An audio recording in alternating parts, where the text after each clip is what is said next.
Good morning সবাইকে। এটা হচ্ছে শুক্রবারের ব্লগ ভিডিও ছিল। আর শুক্রবারে তো দেখতেই পাচ্ছ জমিদারি ঘুম, কত বেলা করে ঘুম থেকে উঠেছি।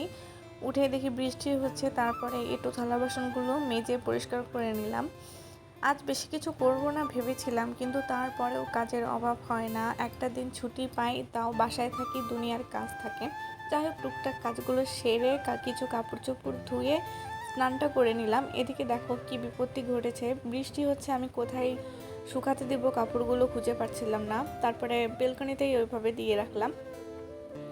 এত বেশি হেয়ার ফল হচ্ছে যে কি বলবো, মাথার থেকে ঘরে আর চিরুনিতে চুল বেশি থাকে। কারোর কাছে কোনো সলিউশন থাকলে প্লিজ শেয়ার করো। যাই হোক, সব রাজ্যের কাজ শেষ করে এখন আসলাম নাস্তা বানাতে।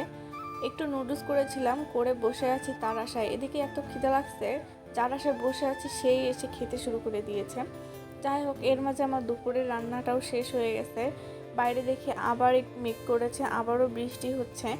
একটু রোদ দেখে ছাদে কাপড়গুলো শুকাতে দিয়ে এসেছিলাম। দেন আবার দৌড়ে যাচ্ছি সেগুলো নিয়ে আসতে। রাস্তাঘাটের অবস্থা দেখো, ছাদেরও অবস্থা খুব খারাপ। এত পরিমাণে বৃষ্টি হচ্ছে যে চারিপাশের রাস্তাঘাট প্লাস ছাদের অবস্থা খুবই খারাপ। যাই হোক গাইস, এখন আমি একটু ঘুমাবো। পুরো 3-4 ঘন্টা ঘুমের পর এবার একটু চা না হলে হয় না। তো চায়ের সাথে সিঙ্গাড়া তো মাস্ট। সিঙ্গাড়া নিয়ে আমার হাজব্যান্ড চলে এসেছে। তোমরা কে কে চা নাস্তায় সিঙ্গাড়া চা খাবে চলে আসো।